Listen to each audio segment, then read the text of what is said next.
Good morning, Cullman. Thank you for joining us on Cullman Today. I'm your host, Christine Wiggins, and today is Thursday, September 18th. Coming up on Cullman Today, Farley is sentenced to 25 years for robbery.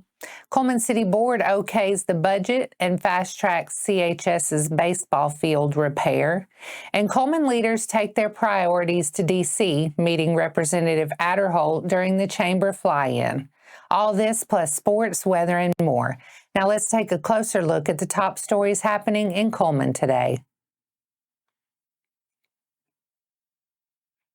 David Justin Farley pleaded guilty yesterday to a January 4th, 2023 robbery that occurred on County Road 626 in Cullman County. Circuit Judge Emily Neeser Johnston sentenced Farley to 25 years in prison. According to court records, Farley has 2 prior felony convictions. Court records also show Farley was indicted back on May 4th, 2023, and that he was armed with a firearm when he stole a 2001 Dodge Durango from the victim. District Attorney Champ Crocker thanked the Cullman County Sheriff's Office for making a strong case for prosecution, as well as Angela Harris, mother of Aniah Blanchard, who worked tirelessly to pass Aniah's law, which had just taken effect before this offense and which was used to hold Farley without bail in 2023. The Cullman City Board of Education met Thursday, September 11th, approving the fiscal year 2026 budget and an updated capital plan. Members also authorized an emergency drainage repair at Cullman High School's baseball field. The field will remain closed until work is complete.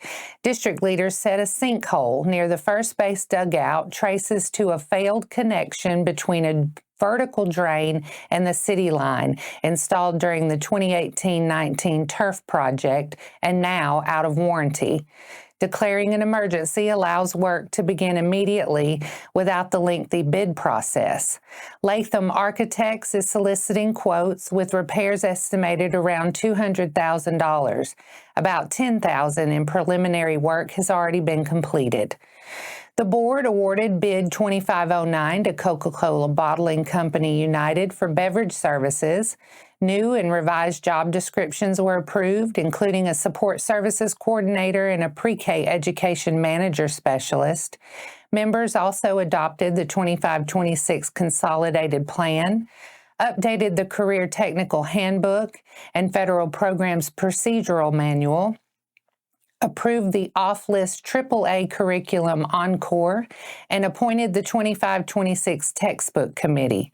Additional actions included mentoring services with Principal Matters LLC, a 1-year athletic training contract with Encore Rehabilitation, and routine personnel moves.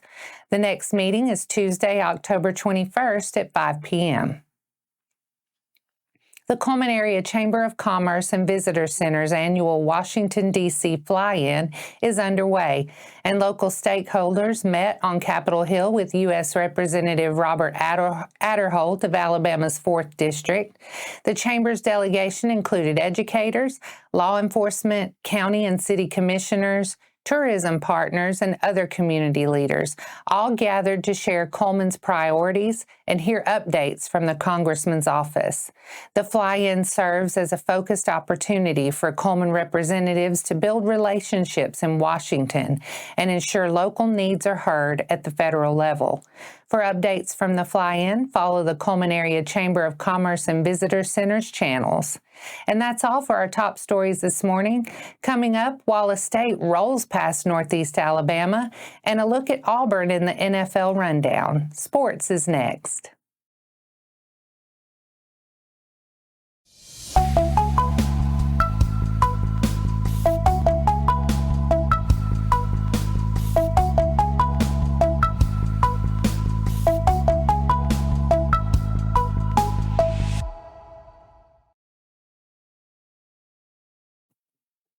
Welcome back.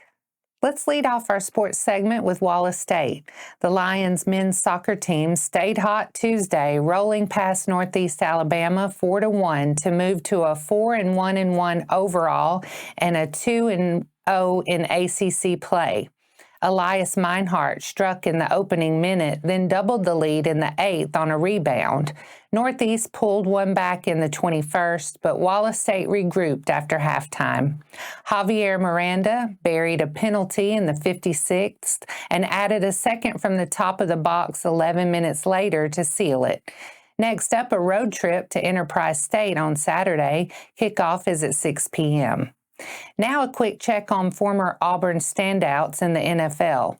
Raiders kicker Daniel Carlson accounted for all of Las Vegas's points on Monday Night Football, hitting 3 field goals, long of 54. He's second all-time in field goals for the franchise and has connected on 87.4% in his career. Titans corner Roger McCreary posted 7 tackles and a pass breakup. Early grades place him among the league's top corners against the run and in coverage. Jets linebacker Jamie Sherwood logged a team-high 13 tackles, including 2 for loss. Colts tackle Braden Smith hasn't allowed a quarterback hit as Indy opened 2-0 behind a top-tier offense. And that wraps up sports for today. Coming up next, new queens are crowned at Wallace State and the Cullman Tribune Pet of the Week.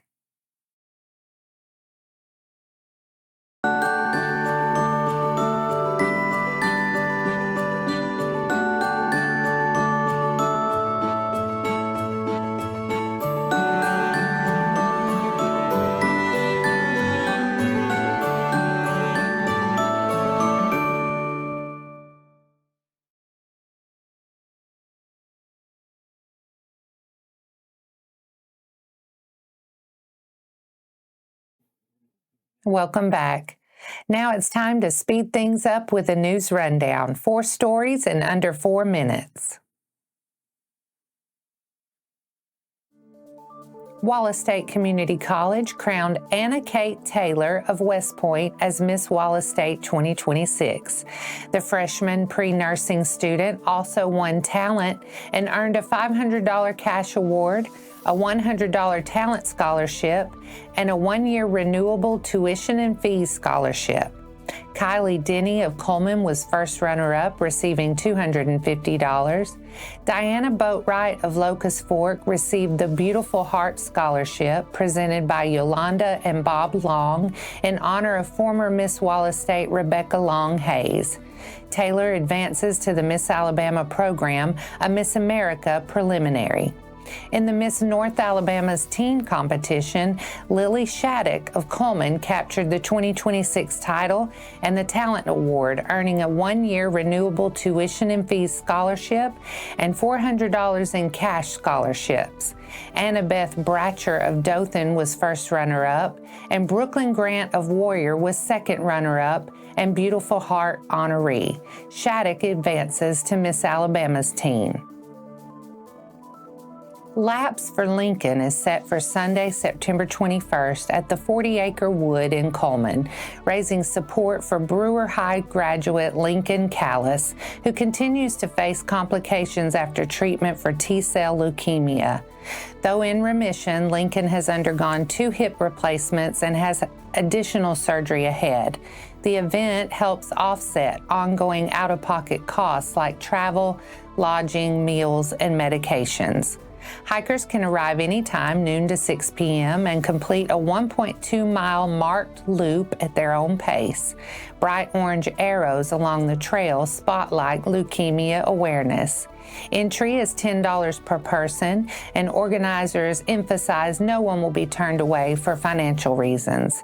Hosted by the Smithson family, Laps for Lincoln continues a series of community cancer fundraisers inspired by their own experiences. The 40-acre wood is located at 195 Seven Bark Drive Northwest in Cullman. For more information, visit the40acrewood.com. The aroma of sizzling beef and the excitement of competition filled Cotton Creek venue in Cullman on Tuesday as Cullman County FCCLA students gathered for the annual All-County Beef Cook-Off. Sponsored by the Cullman County Cattlewomen's Association and Alabama Farm Credit, the event highlighted both culinary talent and leadership among area students.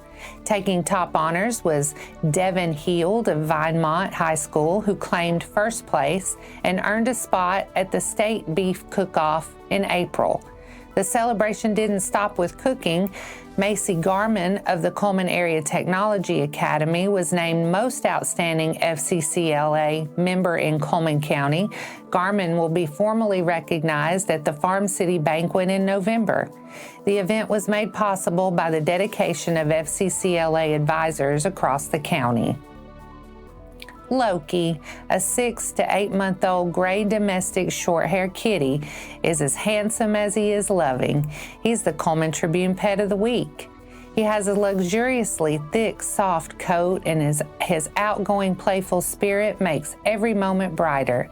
Whether he's joining in on your adventure or simply soaking up affection, Loki delights in being reminded he's a good boy. With his joyful personality, Loki is the perfect candidate for a companion, therapy, or even a reading cat. His adoption fee is $100, which covers neutering, vaccines, microchip, wormer, and a general vet exam. Visit the shelter at 935 Convent Road Northeast. It's open Monday through Friday from 9 a.m. to 3 p.m. If Loki has already found his forever family, be sure to visit his friends at the shelter who are also ready and waiting to find a loving home. Contact the Cullman County Animal Shelter at 256-734-5448 or Cullman Animal Shelter at co.cullman.al.us. And that's your 4 stories in under 4 minutes. Now for a quick break before we look at the weather ahead and pay our respects with obituaries. I'll be right back after this quick message.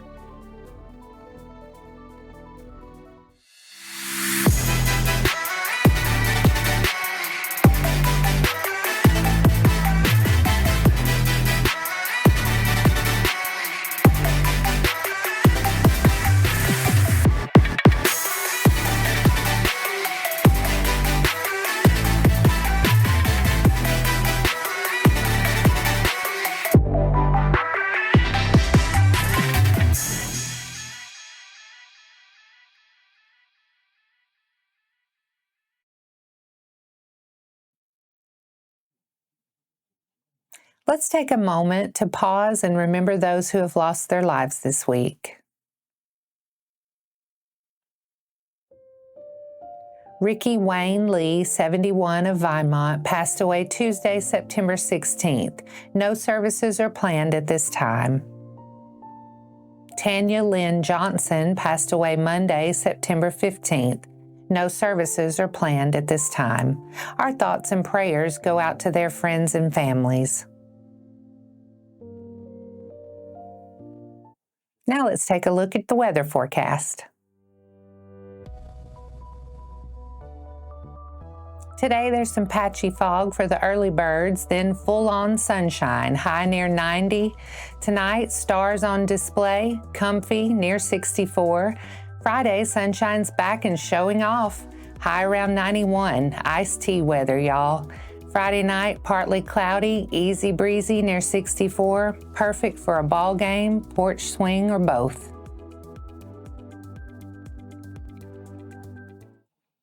And that wraps up today's edition of Cullman Today.